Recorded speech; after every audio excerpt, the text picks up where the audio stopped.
진실로 다시 너희에게 이르노니 너희 중에 두 사람이 땅에서 합심하여 무엇이든지 구하면 하늘에 계신 내 아버지께서 저희를 위하여 이루게 하시리라. 두세 사람이 내 이름으로 모인 곳에는 나도 그들 중에 있느니라. 지금 이 말씀을 보면 마치 두 사람이 땅에서 합심하면, 물론 이 두 사람은 그리스도인이죠. 그리스도인 두 사람이 땅에서 합심하면 모든 문제가 해결될 것처럼 그렇게 말씀하고 계십니다. 모든 문제가 해결될 것처럼. 그렇죠? 사실 이게 굉장히 엄청난 말씀입니다, 이게. 두 사람이 땅에서 합심하여 무엇이든지 구하면, 무엇이든지, 제한도 없고, 또 18절에서 보시면은 땅에서 매면 하늘에서도 맬 것이고 땅에서 풀면 하늘에서도 풀겠다, 이렇게 말씀하시고, 그 사도행전 1장에 보면은 이 일이 이제 일어나고 있는 걸 볼 수 있습니다. 사도행전 1장에서 이제 잠깐 가볼까요? 사도행전 1장에 보면은 사도행전 1장 14절, 여자들과 예수의 모친 마리아와 예수의 아우들로 더불어 마음을 같이하여 전혀 기도에 힘쓰니라. 온전히 기도에 힘쓰니라. 그래서 마음을 같이하여 기도에 힘썼다. 12사도가 11사도죠. 11사도가 다른 모든 예수님의 다른 제자들과 함께 마음을 같이하여 한 마음으로 기도에 힘썼다, 이렇게 되어 있습니다. 그리고 2장 1절에 보시면은 이제 성령이 임하실 때 2장 1절에 어떻게 묘사하고 있느냐 하면은 오순절이 이미 이름에, 여기 중요한 이제 말씀이 있습니다. 저희가 다 같이 한 곳에 모였더니. 그냥 물리적으로 같은 자리에 모여 있었다, 단순히 그런 의미는 아닙니다. 이게. 물론 다 같이 이제 다락방에 모여 있었죠. 그 마가의 다락방에 모여 있었습니다. 이 다락방이 이제 예수님이 마지막으로 제자들에게 떡과 잔을 나눠주신 그 방이죠. 다 같이 한 곳에 모여 있었다. 여기 한 곳에 모여 있었다라는 게 이 사람들이 전부 한 마음이었다라는 사실을 겉으로 보여주는 그런 사실입니다.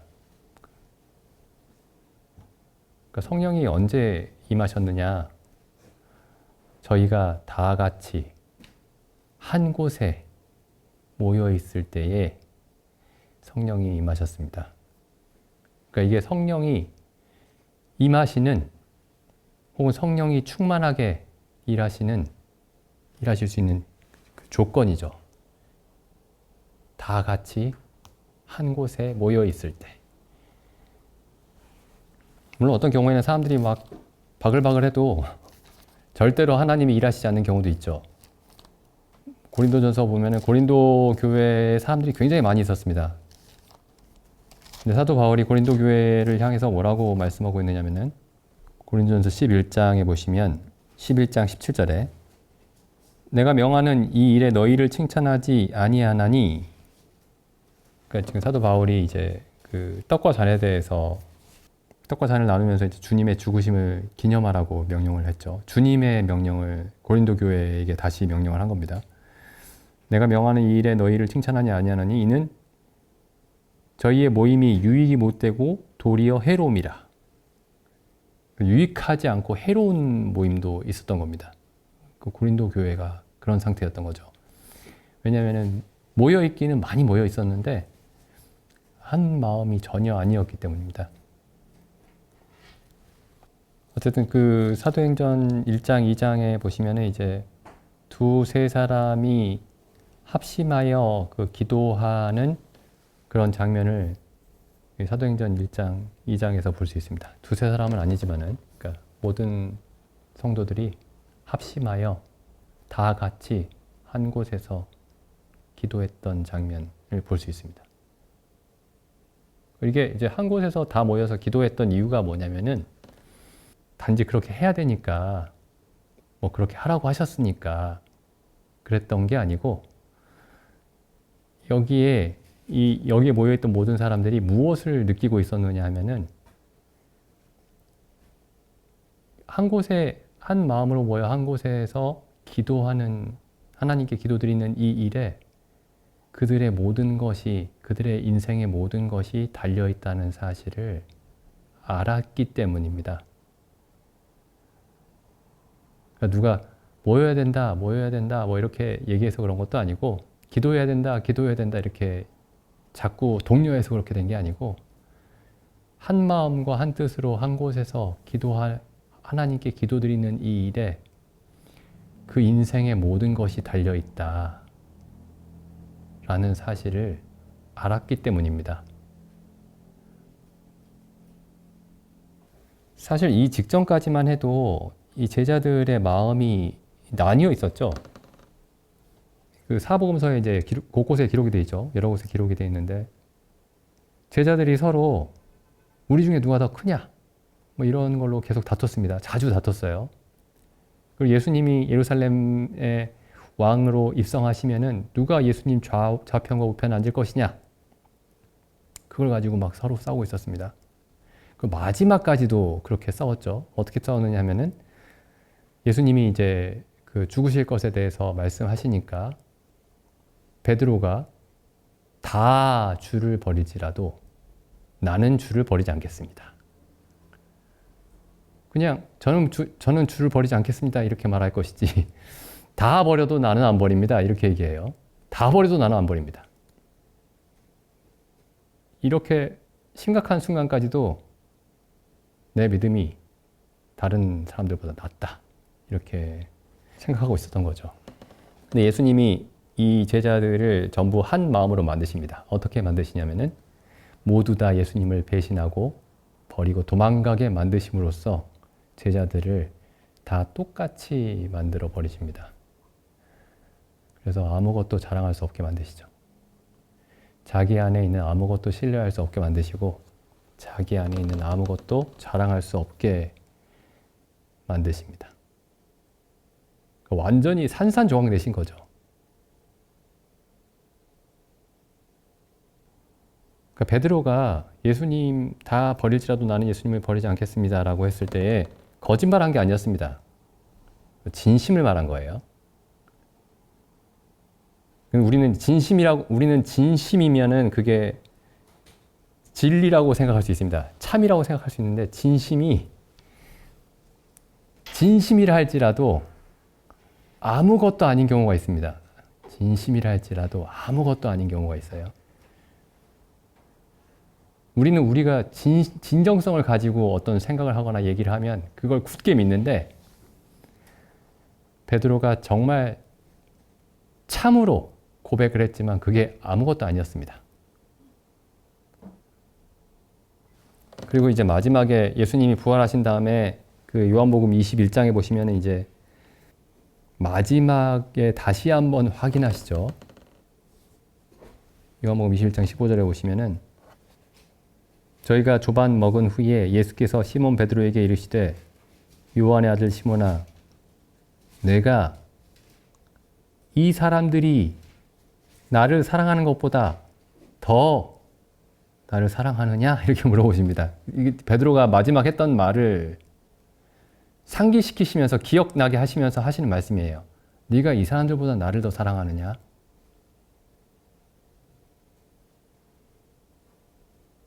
그래서 예수님이 여기서 이제 내가 저 사람보다 낫다라는 모든 생각을 다 없애버리십니다. 모든 제자들에게서.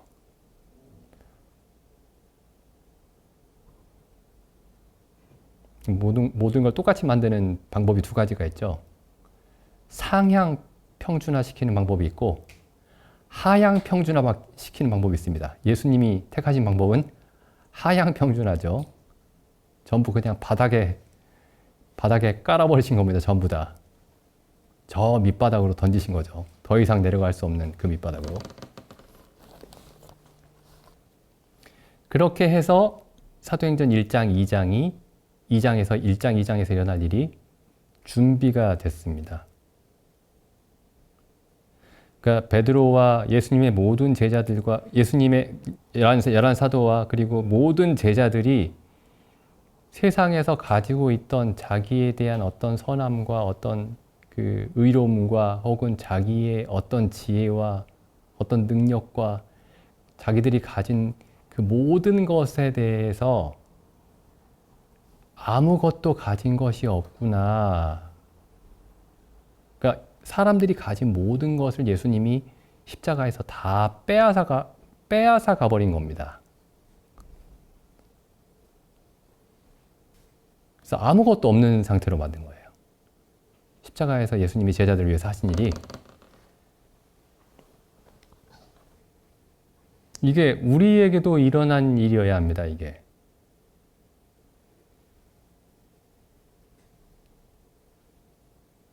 그래서 가진 것이 전혀 없어야 됩니다. 그래야 한 마음으로 한 곳에 모여서 하나님만 바라볼 수 있습니다. 우리가 가진 게 있으면 우리가 가진 게 없을 때까지 하나님 앞에 오질 않습니다. 그 마치 탕자처럼요. 탕자가 아버지께 재산을 달라고 하죠. 재산을 다 탕진할 때까지 돌아오지 않습니다. 그러니까 빈털터리가 돼야 돌아오는 거죠. 그 예수님은 하나님 아버지 앞에서 항상 빈털터리였습니다. 아버지 외에는 내가 가진 것이 없습니다. 이렇게 항상 그렇게 고백하셨던 거죠. 아버지의 지혜가 저의 지혜이고 아버지의 능력이 저의 능력입니다. 아버지께서 지혜와 능력이 되지 않으시면 저는 아무것도 할 수 없습니다.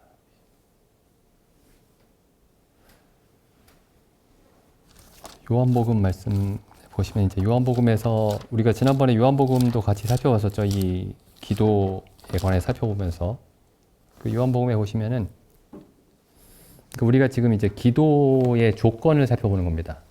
기도의 조건. 혹은 이제 우리가 기도하는 장소, 기도하는 자리. 그 예수님처럼 이제 습관을 쫓아서 예수님이 이제 산으로 기도를 가시기도 하셨고, 산으로 기도를 많이 가셨죠. 그러니까 기도하는 장소는 뭐 산 기도를 가야 된다, 뭐 그런 말씀은 아니고,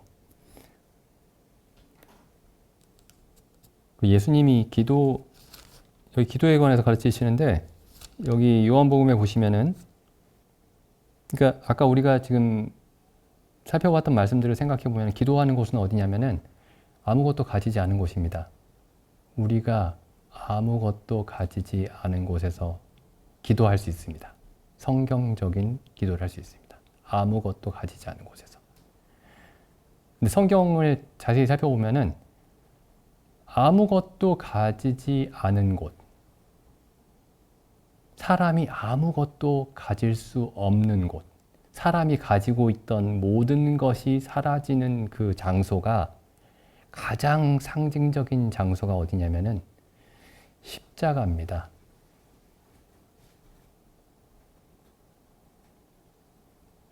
목숨까지도 사라지는 것이죠. 자기가 가진 재산은 물론이려니와 자기가 가진 어떤 육체적인 힘도 어떤 육체적인 지혜도 자기 목숨까지도 없어지는 곳입니다. 세상의 모든 화려함도 사라지고 세상의 모든 부유함도 사라지고 자기 육체의 힘마저 다 없어지는 곳이죠.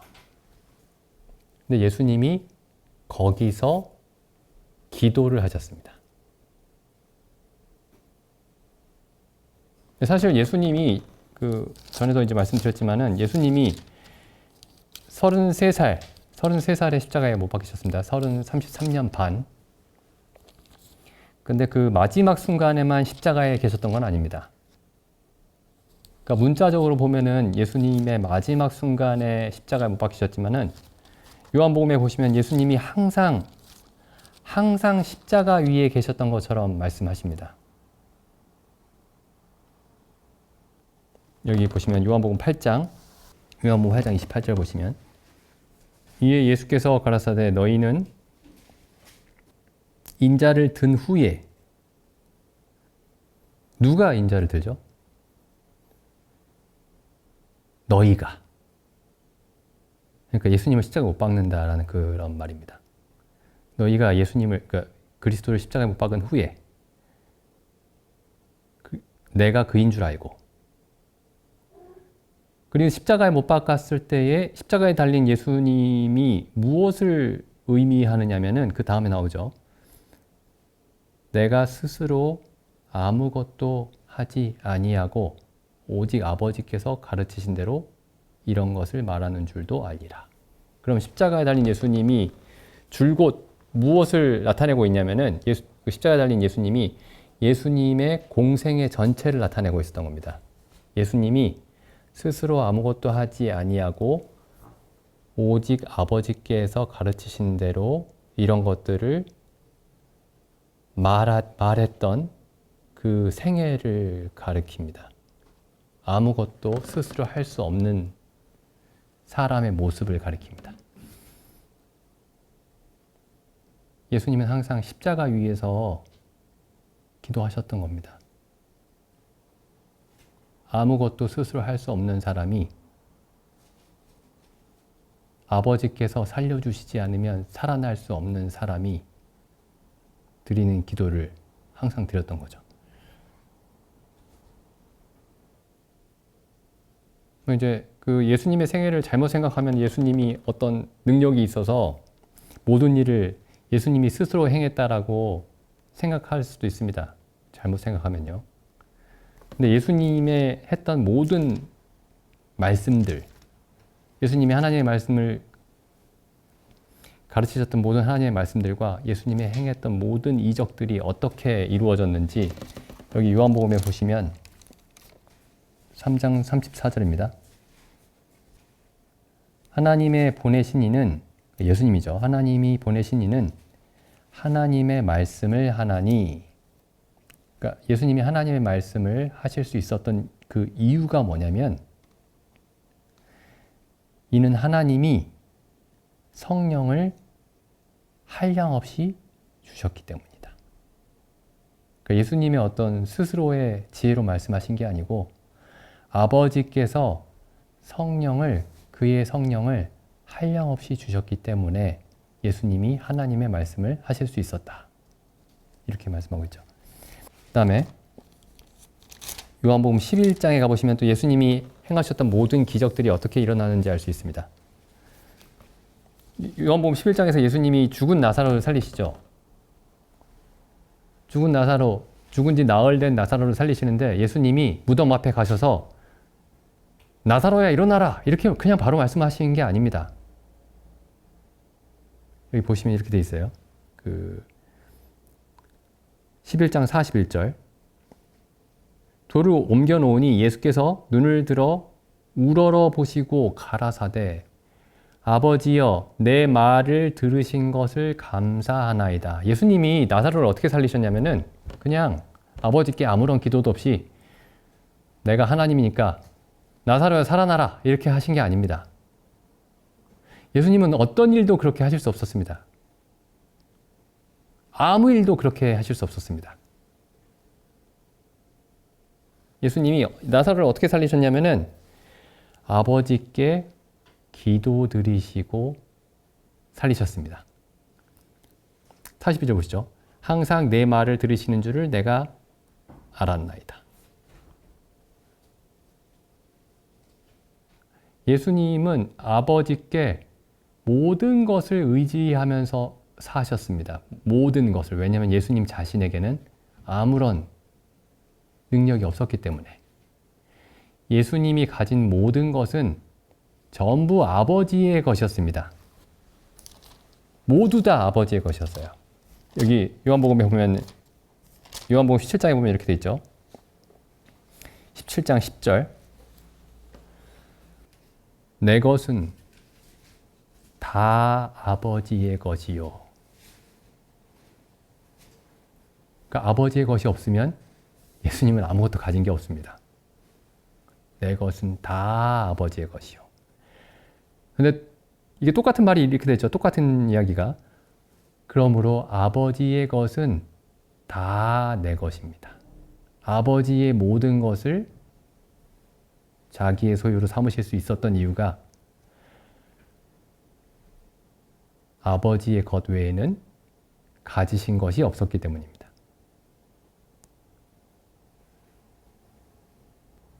지금 예수님이 사도행전 1장과 2장에서 제자들을 그런 상태로 만들어 가시는 겁니다. 예수님과 똑같은 입장으로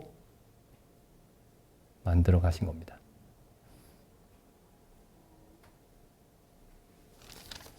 여기 예수님이 이제 이렇게 말씀하시죠. 예수님이 요한복음 14장 12절에 보시면은 이제 기도에 관해서 이렇게 말씀하십니다.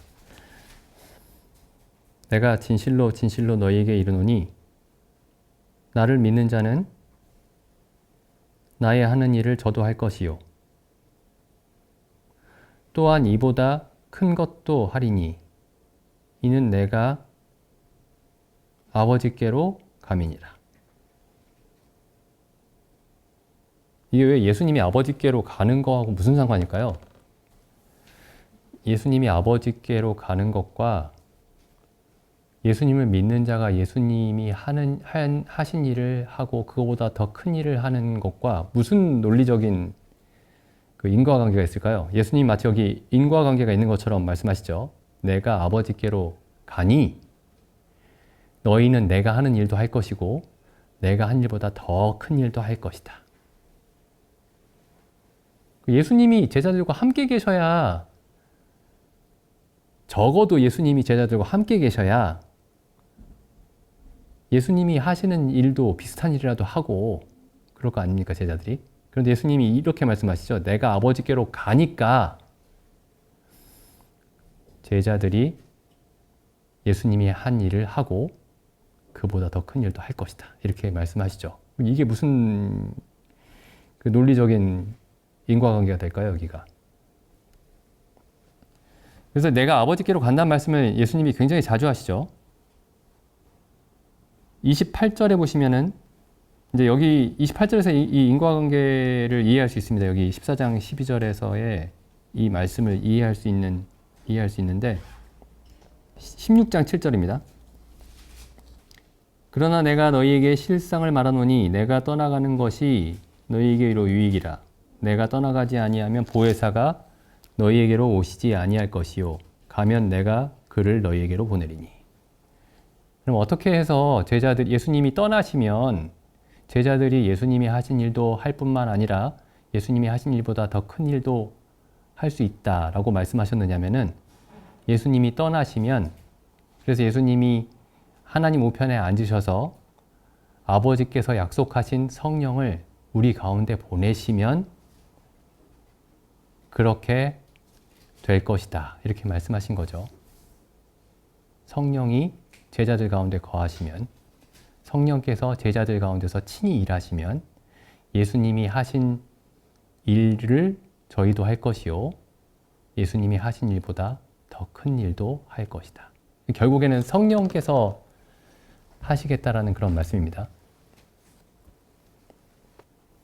그 말씀이 바로 이제 14장 13절에 이어지죠. 14장 13절. 너희가 내 이름으로 무엇을 구하든지 내가 시행하리니 내가 시행할 것이다. 내가 하겠다. 떠났는데 어떻게 하시죠? 아버지께로 가버리셨는데. 이는 아버지로 하여금 아들을 인하여 영광을 얻으시게 하려 함이니라. 내 이름으로 무엇이든지 내게 구하면 내가 시행하리라. 어떻게 예수님은 아버지께로 가는데 예수님이 시행하신다고 말씀하시는 겁니까? 여기서. 이제 그 다음에 말씀이 나오죠. 16절. 내가 아버지께 구하겠으니 그가 또 다른 보혜사를 너희에게 주사 영원토록 너희와 함께 있게 하시리니 저는 진리의 영이라.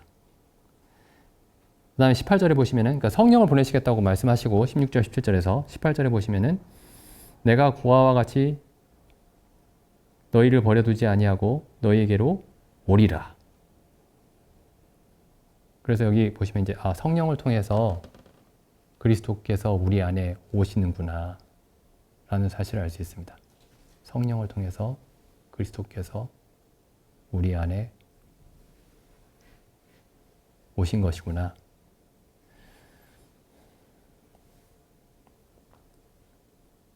그래서 성령이 오시면서 성령 안에서 그리스도께서 우리 안에 오시게 되는 거고, 그 다음 19절 읽어보겠습니다. 조금 있으면 세상은 다시 나를 보지 못할 터이로되 너희는 나를 보리니. 그러니까 성령을 통해서 본다는 거죠. 성령을 통해서 우리 안에 거하시는 그리스도를 본다는 말씀이죠. 너희는 나를 보리니 이는 내가 살았고 너희도 살겠습니다. 그 다음에 일어나는 일이 뭐냐면, 이를 통해서 일어나는 일이 뭐냐면은 그 날에는 내가 아버지 안에 너희가 내 안에 내가 너희 안에 있는 것을 너희가 알리라.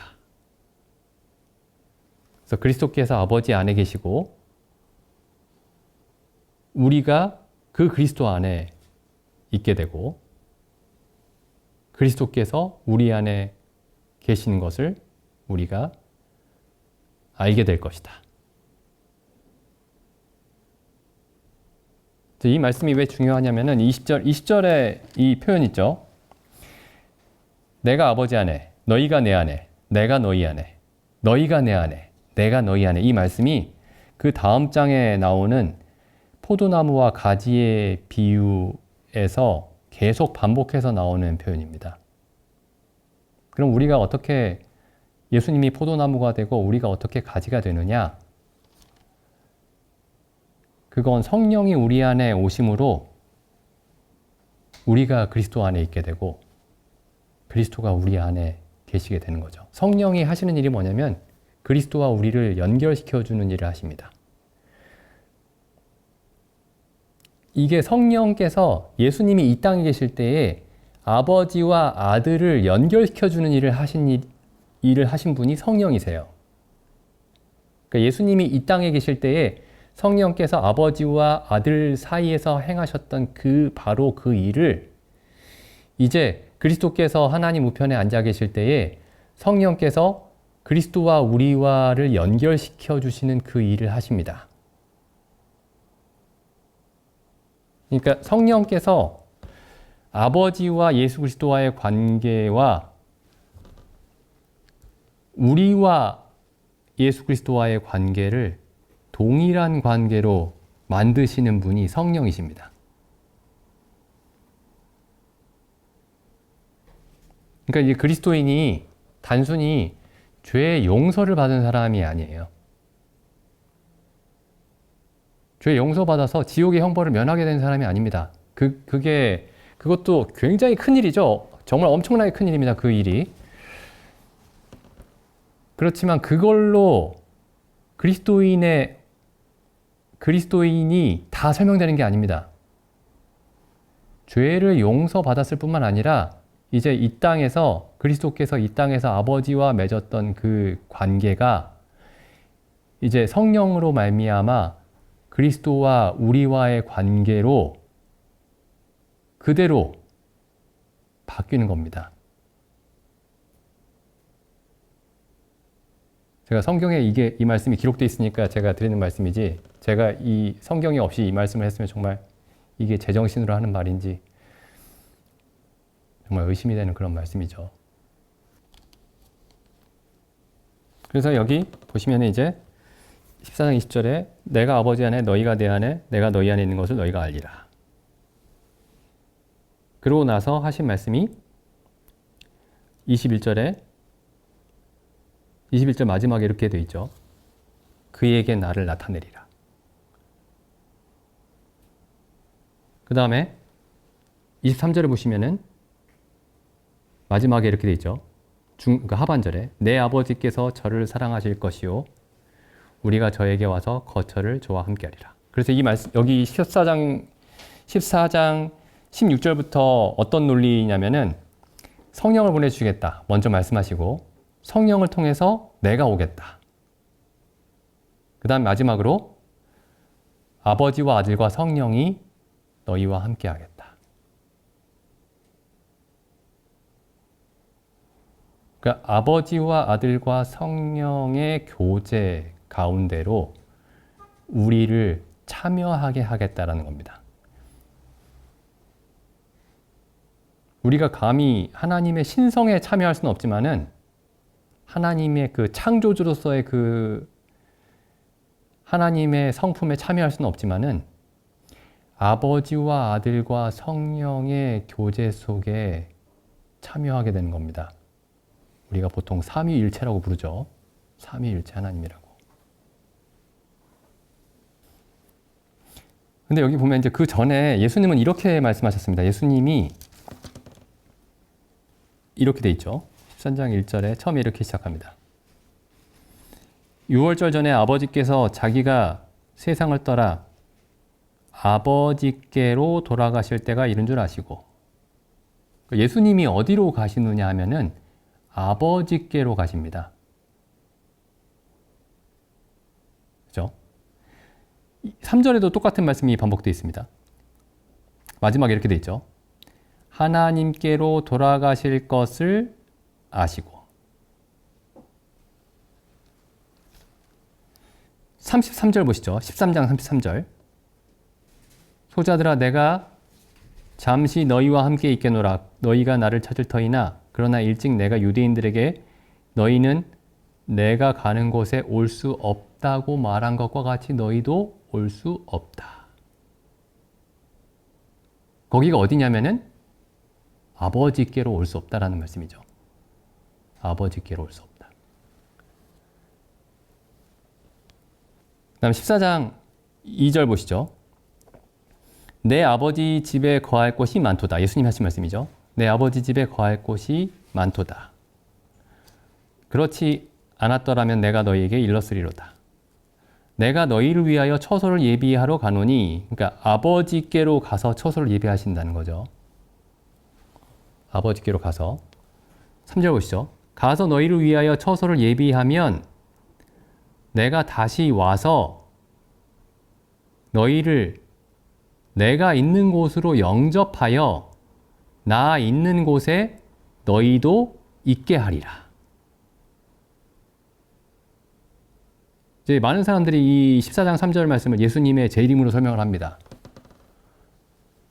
예수님이 다시 오실 때. 그 요한계시록에 나오는 예수님의 재림이요. 그런데 이 예수님의 재림을 포함하지만은 여기서 보면은 예수님의 재림만 말씀하고 있는 게 아닙니다. 잘 보시면요. 자, 예수님이 아버지께로 가겠다고 말씀하셨는데 다시 오겠다고 말씀하셨죠. 근데 여기 14장 18절에 보시면은 다시 오겠다고 말씀하셨죠. 그럼 예수님이 여기서 내가 있는 곳에 너희도 있게 하리라 이렇게 말씀하셨습니다. 14장 3절에서는.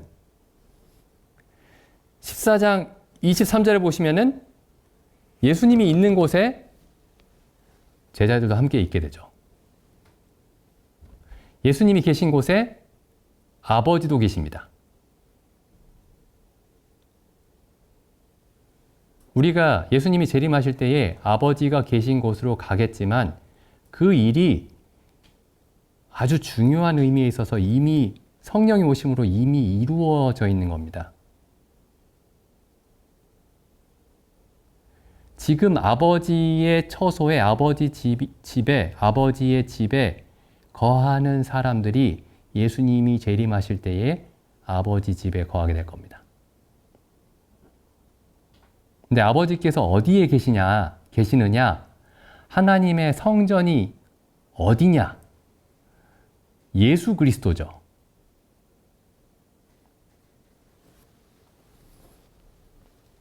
그래서 예수 그리스도 안에 아버지께서 계시고 아버지 집에, 그러니까 동일한 예수 그리스도 안에 우리도 처소를 갖게 되는 겁니다. 그러니까 본래 하나님의 집이죠. 예수 그리스도가 하나님의 성전입니다. 하나님을 모시는 집이죠. 거기에 우리도 함께 있게 됩니다. 그래서 이제 그 14장 20절 말씀이 이제 성립이 되는 거죠. 내가 아버지 안에, 너희가 내 안에, 내가 너희 안에 있는 것을 너희가 알리라. 그래서 이제 그 15장 4절에 똑같은 말씀이 있습니다. 여기 내 안에 거하라.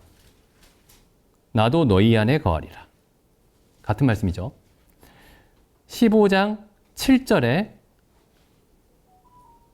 기도에 관한 말씀으로 이어집니다.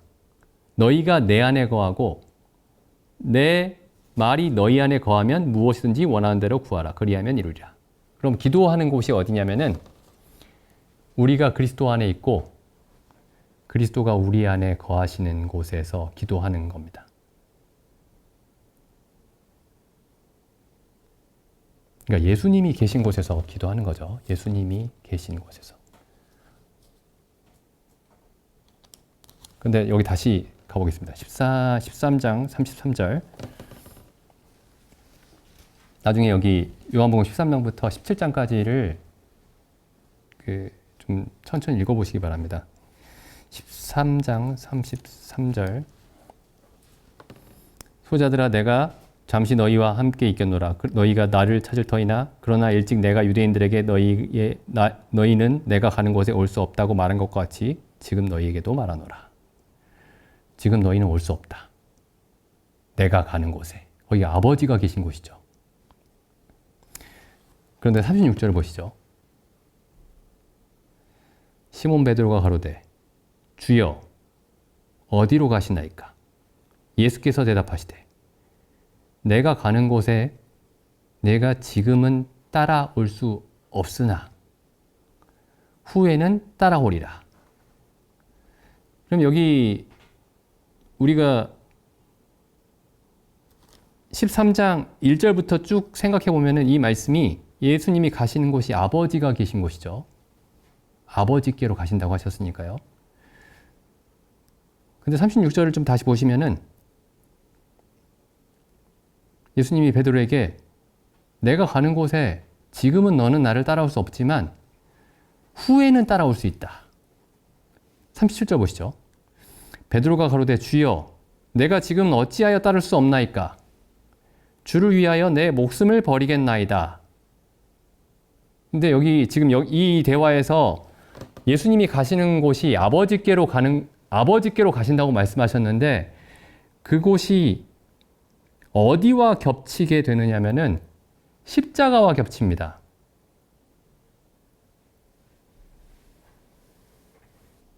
(14장 2절 3절) 보시면은 내가 아버지 집에 너희를 위해 처소를 마련하고 너희를 내가 있는 아버지의 집으로 영접하겠다 라는 이 말씀이 이게 지금 36절 37절부터 쭉 읽어보면은 십자가와 겹칩니다.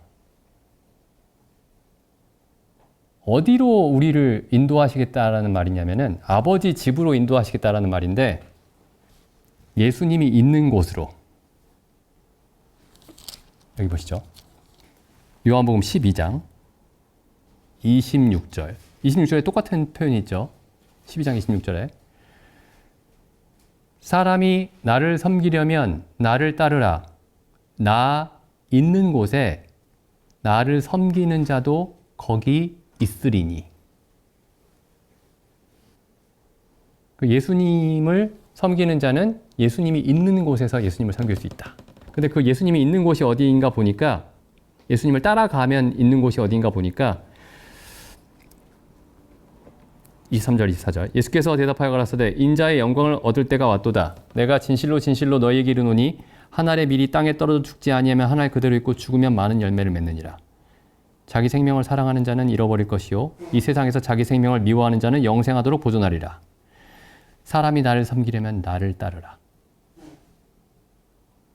예수님은 어디로 데려가시는 거죠? 아버지께로 데려가시는데 한 알의 밀알이 땅에 떨어져 죽음으로써 많은 열매를 맺는 곳으로 데려가시겠다라는 뜻입니다. 사람이 나를 섬기려면 내가 있는 곳에 나를 섬기는 자도 있을 것이다. 14장 3절 다시 한번 보시죠. 14장 3절의 마지막 절, 마지막 부분. 나 있는 곳에 너희도 있게 하리라. 이 말씀을 한번 비교해 보시죠. 12장 26절에 나오는 표현과 14장 3절에 나오는 표현을 비교해 보시면 예수님이 같은 말씀을 하고 계십니다. 나 있는 곳에 나를 섬기는 자도 있을 것이다. 나 있는 곳에 너희도 있게 하리라. 요한복음 12장 32절 보시죠. 내가 땅에서 들리면 모든 사람을 내게로 이끌겠노라. 이 땅에서 들린다는 말은 요한복음에서 자주 나오는 표현이죠. 예수님이 땅에서 들린다. 모세가 광야에서 뱀을 든 것 같이 인자도 들려야 하리니, 예수님이 십자가에 달리시는 그 사건을 언급하고 있는 말씀인데, 내가 땅에서 들리면 모든 사람을 내게로 이끌겠노라. 어디로 이끄시겠다는 말씀입니까, 이게?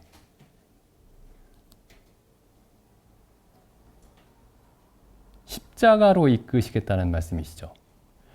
모든 것이 사라지는 곳으로 이끄시겠다는 겁니다. 세상의 모든 것이 사라지고, 내가 가진 모든 것이 사라지고, 내 목숨까지 없는, 아무것도 가진 것이 없는 곳으로 이끌어 가시겠다는 겁니다. 나 있는 곳에 너희도 있게 하리라. 마지막으로 한 말씀만 더 보겠습니다. 요한복음 17장 24절입니다. 아버지여, 내게 있는 자도, 내게 주신 자도 나 있는 곳에 나와 함께 있게 해 주십시오.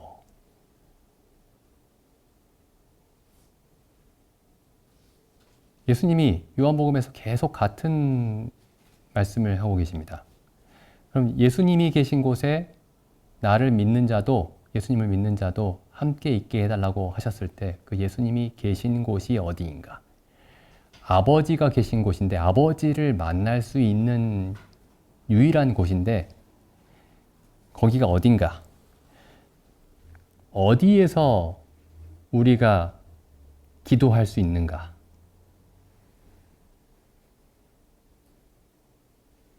다시 14절 읽어보겠습니다. 아버지여, 내게 주신 자도 나 있는 곳에 나와 함께 있어서 아버지께서 창세전부터 나를 사랑하심으로 내게 주신 나의 영광을 저희로 보게 하시기를 원하옵나이다. 그럼 우리가 창세전부터 그리스도께서 가지고 계시던 그 영광을 어디에서 볼 수 있는가? 딱 한 곳입니다.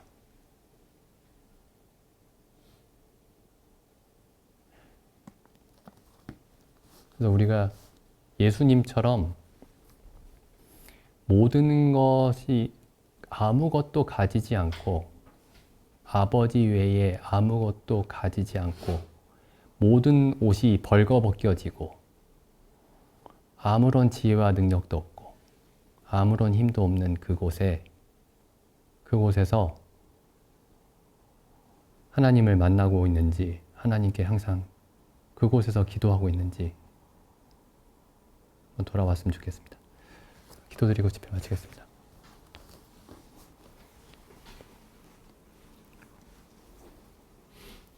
하나님 아버지,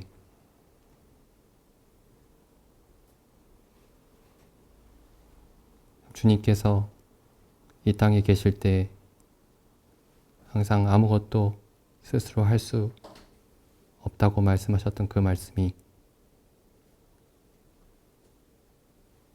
참 지극히 참으로 놀라운 말씀임을 고백을 드리옵나이다. 어찌 전능하신 성자 하나님께서 사람이 되어 오셨을 때 어찌 아무것도 스스로 할 수 없다고 그렇게 말씀하셨는지요. 참 세상에 있는 티끌만도 못한 사람들도 많은 것들을 스스로 할 수 있다. 그렇게 말하고 있사온데 참 전능하신 하나님의 아들께서 아무것도 스스로 하실 수 없으셨나이다. 이제 십자가에 높이 들리시며 참 아버지께 기도하실 때에 아버지께서 내게 주신 자도 내가 있는 곳에 함께 있게 해달라고 그렇게 기도하셨으니 참 주님께서 기도하신 대로 참 그 일을 저희에게 이루어 주시옵소서.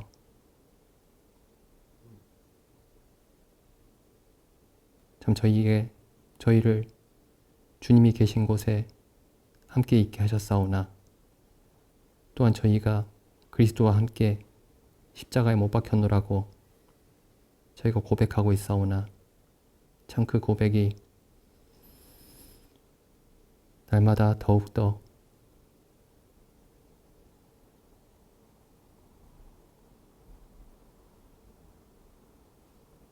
실제가 되게 하여 주시기를 원하옵나이다. 저희가 저희 자신에게서 아무런 소망도 발견하지 아니하고 어떠한 자랑도 갖지 아니하고 참 그리스도의 성령께서 저희에게 주시지 않으신다면 저희가 아무것도 할 수 없는 그러한 가난한 자들로 이 땅을 거닐게 하여 주시옵소서. 저희가 한 마음으로 다 한 곳에 모여 아버지께 한 마음으로 기도하는 그런 교회로 저희를 인도하여 주시옵고 저희 각 성도님들을 그렇게 인도하여 주시기를 간절히 원하옵나이다. 참 아버지께서 친히 저희를 인도하여 주시옵소서. 이 모든 말씀을 우리 주 예수님의 이름으로 기도드립니다. 아멘.